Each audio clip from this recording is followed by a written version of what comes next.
தமிழக அரசு கூட்டியிருக்கும் அனைத்துக் கட்சி கூட்டத்தில் தமிழ் மாநில காங்கிரஸ் பங்கேற்காது என அக்கட்சியின் தலைவர் ஜி.கே. வாசன் அறிவித்துள்ளார்.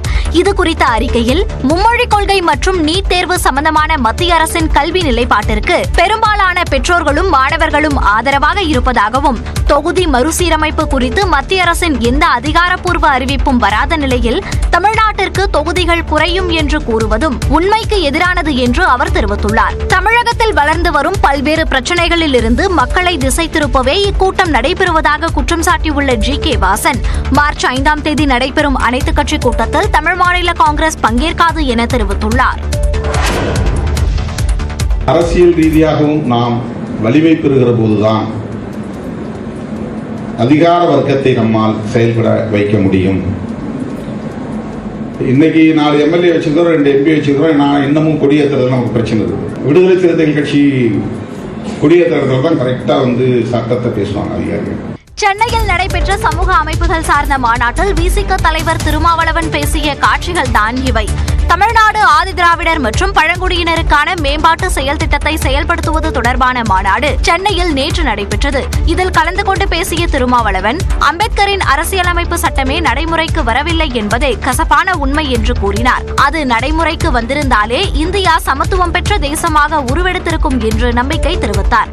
மாநில அரசின் அதிகாரத்திற்கு உட்பட்ட பட்டியலினம் பழங்குடியினத்தை சேர்ந்த அரசு பணியாளர்களுக்கு பதவி உயர்வு வழங்கும் மசோதா தயாராக இருப்பதாகவும் திருமாவளவன் கூறினார். கோவில் விழாக்களின் அழைப்பிதழில் ஜாதி மற்றும் சமூகங்களின் பெயர்களை அச்சிடக்கூடாது என உயர்நீதிமன்ற மதுரை கிளை உத்தரவிட்டுள்ளது. தஞ்சாவூர் மாவட்டம் பட்டுக்கோட்டையில் நாடியம்மன் கோவில் பல்வேறு சமூகத்தினரால் நிறுவப்பட்டதாகவும், அக்கோவில் திருவிழா அழைப்பிதழில் தங்கள் சமூகத்தின் பெயர் தவிர்க்கப்பட்டுள்ளதாகவும் செல்வராஜ் என்பவர் மனு தாக்கல் செய்திருந்தார். இந்த வழக்கை விசாரித்த நீதிபதிகள், கிராமத்தில் உள்ள பெரிய ஜாதிகளுக்கு பிரதிநிதித்துவம் அளிக்கப்பட்டுள்ளதாகவும், குறிப்பிட்ட சமூகம் வெளிப்படையாக ஒதுக்கப்பட்டுள்ளதாகவும் அதிருப்தி தெரிவித்தனர். இதனிடையே குறிப்பிட்ட சமூகத்தினர் திருவிழாவில் பங்கேற்பதற்கும் வழிபடுவதற்கும் எவ்வித தடையும் இல்லை என அறநிலையத்துறை சார்பில் வாதிடப்பட்டது. சந்தேகத்திற்கு இடமின்றி அக்கருத்தை ஏற்க விரும்பவில்லை என கூறிய நீதிபதிகள், இந்த மதத்தை சேர்ந்த அனைவரையும் உள்ளடக்கி கோவில் திருவிழாக்களை கொண்டாட வேண்டும் என்றனர். வரும் காலங்களில் இக்கோவில் விழாக்களின் அழைப்பிதழில் ஜாதி மற்றும் சமூகங்களின் பெயர்களை அச்சிடக்கூடாது என உத்தரவிட்டு, தேவைப்பட்டால் நன்கொடையாளர்களை பாராட்டி தனிப்பட்ட முறையில் ஒப்புதல் சான்று அனுப்பலாம் எனவும் நீதிபதிகள் அறிவுறுத்தினர்.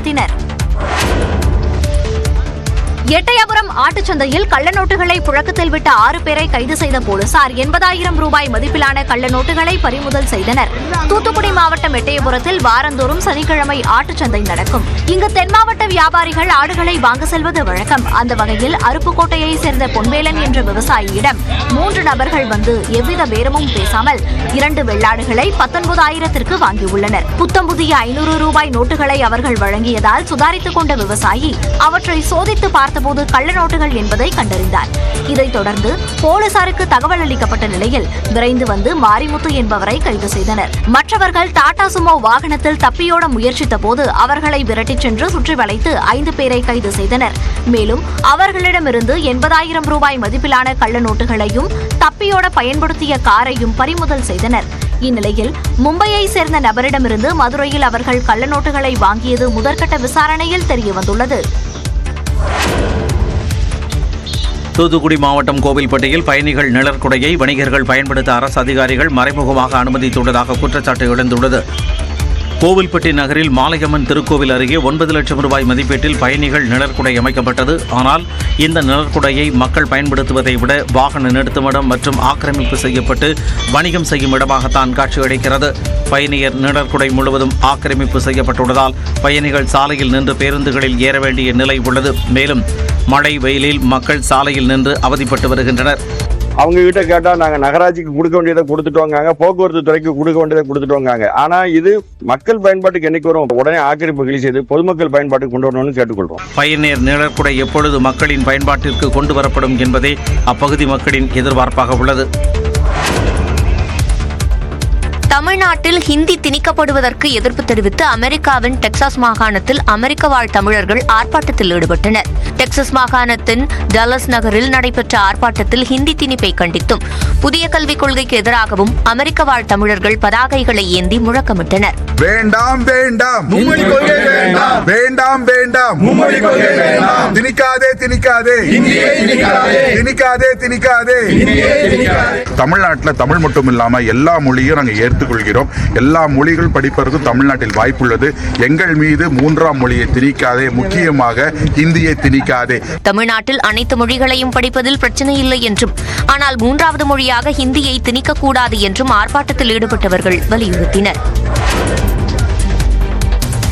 மருத்துவமனையில் சிகிச்சை பெற்று வரும் போப் பிரான்சிஸ் உடல்நிலை தேறி அவராகவே உணவு எடுத்துக் கொண்டார் என்பது கத்தோலிக்க கிறிஸ்தவர்களிடையே மகிழ்ச்சியை ஏற்படுத்தியிருக்கிறது. கத்தோலிக்க மத தலைவரான போப் பிரான்சிஸ் சுவாச கோளாறால் பாதிக்கப்பட்டதை அடுத்து கடந்த மாதம் 14ஆம் தேதி ரோமில் உள்ள கெமெல்லியா மருத்துவமனையில் அனுமதிக்கப்பட்டார். 2 வாரத்தில் 2 முறை நிமோனியாவால் பாதிக்கப்பட்ட போப்புக்கு ஆக்ஸிஜன் உதவியோடு தீவிர சிகிச்சை அளிக்கப்பட்டதை அடுத்து அவரது உடல்நிலையில் முன்னேற்றம் ஏற்பட்டது. வெள்ளிக்கிழமையன்று திடீரென இருமல் ஏற்பட்டதை அடுத்து எதிர்பாராத விதமாக வாந்தியை உள்ளிழுத்ததால் அதனை அகற்ற வேண்டி வெண்டிலேஷன் உதவியோடு வைத்து தீவிர சிகிச்சை அளிக்கப்பட்டது. நேற்று காலை செயற்கை சுவாசத்தின் உதவியின்றி இயல்பாக சுவாசித்ததோடு அவராகவே காலை உணவு எடுத்துக் கொண்டதாகவும் சிறிது காஃபி அருந்தி செய்தித்தாள்களை படித்ததாகவும் வாட்டிகன் தேவாலயம் தெரிவித்துள்ளது. போப் பிரான்சிஸ் நோய் பாதிப்பின் அபாய கட்டத்திலிருந்து முழுமையாக மீளவில்லை என்றாலும் உடல்நிலையில் முன்னேற்றம் ஏற்பட்டிருப்பதாக குறிப்பிடப்பட்டுள்ளது.